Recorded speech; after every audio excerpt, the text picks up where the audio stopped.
This NAIDOC week, we celebrate for our elders. Join us as we remember the great Aboriginal and Torres Strait Islander people of the past and present.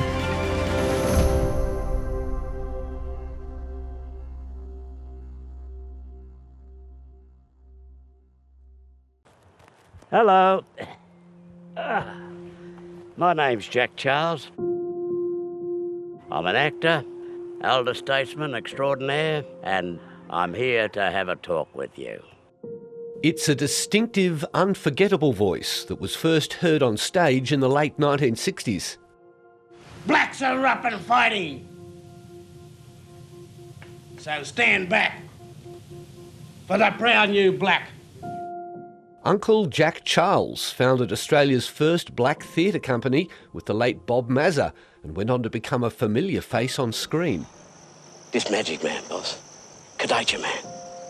Kadacha man? Christ, don't leave. Don't want him feral mucking around with me.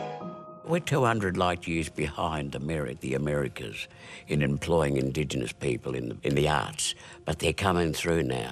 This is the legacy Bob Mazza and I have left. That's what we've done. But for decades, Uncle Jack struggled to come to terms with his troubled past. Taken from his young Aboriginal mother when he was a baby, he was later abused at a Salvation Army boys' home in Melbourne. Truth is, at Box Hill Boys' Home, a whitewashed me became a well-mannered, assimilated, sexually confused soldier of the cross. He served multiple jail terms for stealing to support a heroin addiction, all while pursuing a career in theatre. On one occasion, the people he was stealing from recognised Uncle Jack from the stage. They said, all right, Jack, we're not going to call the police, but please don't rob us again. And I never did.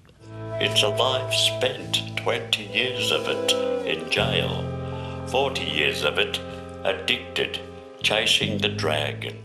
After overcoming his drug addiction, Uncle Jack launched a one-man autobiographical show, Jack Charles versus The Crown.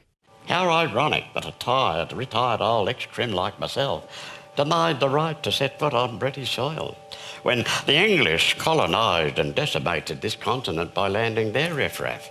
Take it. Go on. Your father would want you to have this. As his profile grew over the past decade, so did Uncle Jack's sense of purpose. He was the first Indigenous elder to give evidence at Victoria's Truth-Telling Commission in April. As members of the stolen generation, we need an accounting of ourselves, get it recorded. It's a unique position to get up there in front of commissioners and start talking. I've had experience though, you see.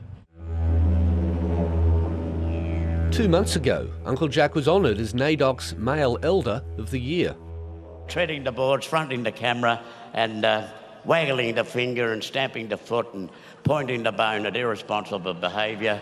It's a role of an elder in my unique position. Perhaps you're noticing. Uncle Jack last spoke to 7:30 in 2020 at the height of the COVID pandemic. I do reflect on the possibilities that are ahead of us, the things that we've been unable to do. We're on the road to engaging with Parliament, engaging with the prison industry and etc. to make a bold difference. That's where I'm at now, waiting in the wings.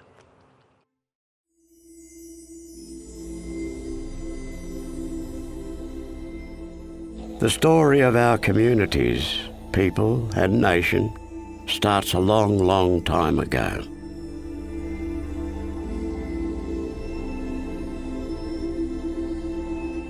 More than 60,000 years, in fact.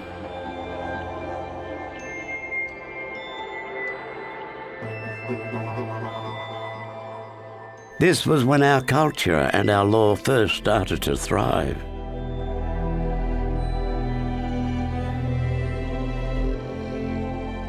We knew who we were and where we belonged.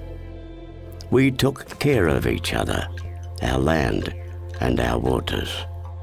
We ate food that made us healthy, lived on country and abided by our laws and song lines.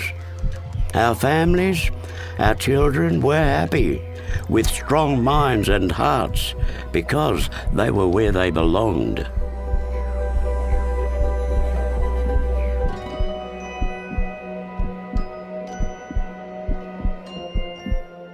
But then, everything changed. Colonisation came, bringing wars, disease, famine, violence, and the destruction and violation of our cultural laws, sacred sites, families, and communities. We were denied our knowledge, language, ceremonies, and identity, the very things that tell us who we are and where we belong. And our connections with each other and the land grew weak. And then, our children were taken from us. They had their names changed and their identities stripped away. They were told that Aboriginal people were bad.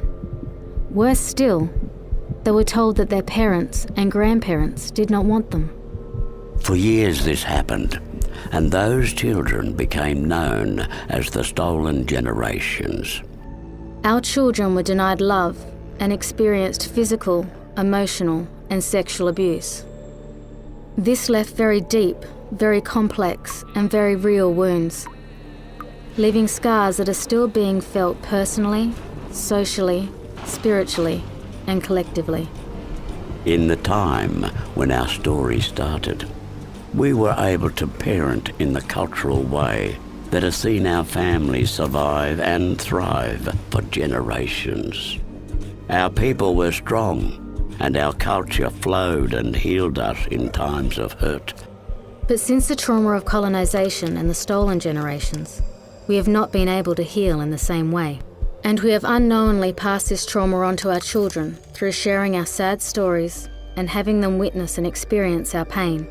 This is known as intergenerational trauma, and we see symptoms today in broken relationships, disconnected families, violence, suicide, and drug and alcohol abuse.